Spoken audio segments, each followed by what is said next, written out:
Hello everyone, and welcome to your Star Oracle for the Tribal Star Queen Goddess Conference.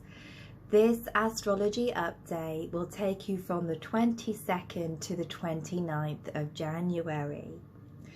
So as I mentioned in my previous video, and I'm sure that you've heard from the other wonderful astrologers, we are in a huge Aquarian activation period. All of the planets coming through, touching Saturn and Jupiter in Aquarius, challenging Uranus and Mars in Taurus. So I'm sure that you have noticed the changes that are occurring and perhaps some unrest that is happening in the collective. And this week really continues and even amplifies those themes. So as we enter this week, we have Mars and Uranus conjunct at 6 degrees of Taurus. This was exact a few days ago, but we're really going to be feeling it up until the end of the month. So this is a really powerful alignment. Mars and Uranus actually haven't made any conjunctions in Taurus since the 1930s to the early 1940s, around 84 years ago, the last time that Uranus moved through this sign.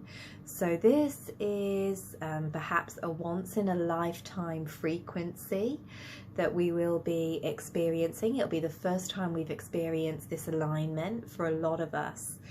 So in the sign of Taurus, the coming together of Mars and Uranus is a little bit like an earth shake that comes to break us out of our comfort zones. And this Mars-Uranus conjunction will also be in square to Jupiter over in Aquarius. And we know that Jupiter enlarges everything that it touches. So we're really, again, experiencing this feeling of being in the unknown, as all of those Taurian security blankets that we turn to for comfort are perhaps feeling like they're being pulled away. Perhaps things feel a little bit unstable or unsecure. So what we can do to work with this energy is to practice the vibration of Aquarius, which is, really encourages us into non-attachment. Aquarius encourages us to focus on and to try and attain what is lasting, which is the spiritual growth and the light of our soul that we accumulate as we go through life's journey. It really reminds us that all of these Taurian treasures that we try to hold on to are actually impermanent anyway. So let us focus on what is real, not what is temporal during this time. Another side effect of the Uranus-Mars conjunction in Taurus could be a sense of Kundalini activation. In her amazing work, Barbara Hanklau talks about Uranus being the activator of Kundalini. So when that comes together with Mars in Taurus, which is to do with physicality, the physical body, the sensuality, the sexuality, we can see that there is this huge wave of new energy that is being awoken within the physical body as well. So it's really coming into the knowledge of our body being the vessel for spirit, of our body being the oracle, really allowing ourselves to shake free of any stagnancy, of any blockages, feeling that energy moving up through the chakras and allowing things to be cleared as they arrive. So we're really shedding these old ideas around what it means to be in a human body, living in the physical world at this time. We're letting go of our attachments, our beliefs around inferiority or unworthiness or undeservingness, old outdated beliefs about feminine sexuality, which is another Taurian area of focus. So there's a lot to be worked with rising up at this time. So if we're feeling destabilized, if we're feeling overwhelmed, if we're feeling like our nervous system is a little bit frazzled, which is another happy side effect of Uranian energy, the remedy is to come back to the earth, is to come back to Taurus, ground, anchor, be out in nature, do what is simple, connect with other people as much as we're allowed to at this time, nourish the physical body, give the mind time to catch up with the changes that are unfolding in our world. So we're really starting this week with a bit of a bang, a bit of an explosion of energy, which will actually really continue to build this week as we head towards the full moon. We also have Sol in Aquarius. You know, she's making her annual journey through the sign of the star goddess, the grail bearer, the chalice bearer, and she's also going to come and collide with Saturn and Jupiter and square Uranus. So it really is this one activation after another. So in the collective and in our own lives, we're going to feel this real drive towards soul liberation. This is the energy of Uranus and Aquarius. It wants us to strip away anything that isn't authentic to our soul. It wants to focus on freedom from conditioning, freedom from the societal matrix. It wants us to be who we truly are before we were told who to be.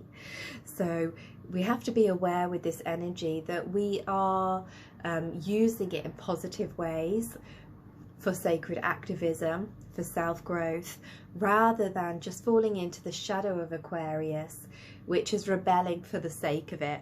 We've also got Lilith, the dark goddess, the freedom seeker, the unpredictable one, moving through the sign of Taurus as well at this time. So we have to be, you know, extra aware of how we're choosing to view this energy and how we're utilizing it in our own experience.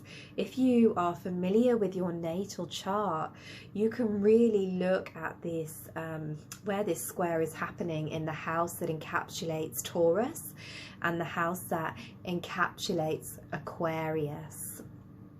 So really looking at where this breaking down is happening, so that new awareness can emerge, new ways. You know, Uranus and Mars in Taurus, it's really looking at these new ways of creating wealth, these new ways of creating abundance, but they always have to be ways that enhance and serve the collective and the healing of the earth, not just for our own ambition or our own hoarding of wealth. So we're going to come to the end of this week with a full moon in Leo, of course the opposite sign of Aquarius. So this will be the first full moon of the year, of the decade, and the first Leo moon that will happen since the Great Conjunction in Aquarius. So this is also the moon that awakens us to the Imbolc energies as well, the stirring of fire, the stirring of new life after the dark winter. And Leo is the fixed fire sign. She is sustainable fire. She is all about you know, she's the sign of the she lion, so she's all about sovereignty, empowerment, pleasure and self-love. But of course she will be in opposition to those planets in Aquarius, and she will be in square to that Uranus-Mars conjunction that I've already mentioned. So there is a sense of volatility that comes with this moon. It could in fact be revelatory for us collectively and personally. Uranus brings that tearing away of the veils, helping us to see the truth. So with the light of the moon also at its peak, there is great potential for the unseen to become clear. So the Leo Aquarius polarity is a really interesting one, and one that we will all have to learn to work with over the coming years as Saturn and Jupiter move through Aquarius. So Leo is about the individuated self. Leo is the sun, it's soul, it's, you know, my creative talents and gifts, my unique expression of life force energy. And Aquarius, as I've been talking about a lot, is the collective, the great web. So it really gives us an opportunity to see how our unique expression is interwoven into that web, and how we can use our gifts in service to each other. Leo and Aquarius is finding that balance between knowing ourselves as a individual with needs and desires, and knowing ourselves as part of the whole, as having that, you know, bodhisattva kind of consciousness. So it's really working to balance the two. But this moon, it really brings us back into ourselves and back into our hearts. It really shows us that when we allow all of our kind of quirkiness and weirdness, you know, we're really our authentic self, you know, we're really allowing that to shine through, that it can inspire others to connect with their own radiance. So by being ourselves, we really uplift the whole and give permission to others. So I would really invite you to think at this time, what is my gift, and how am I going to call it forward and share my soul light with others during this year? So we are going to, you know, in the wake of this Leo moon, we're going to have Mercury changing direction, going retrograde back through Aquarius, you know, encouraging us to revisit some of the energies that we've already been working with this year. And as we actually go into Imbolc on the 1st of February, Venus will also join Jupiter, Saturn, Sol and Mercury in Aquarius. So we'll have 5 planets there for the first time since 1962. So we really are living through unprecedented and unusual signs.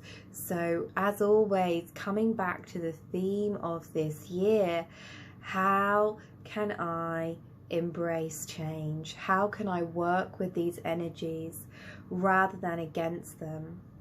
How can I cultivate the stillness and wisdom of my soul to guide me through these transitions? So I hope that this little bit of insight will help to bring some clarity to you through this week. I am sending you so many starry blessings for the final week of January.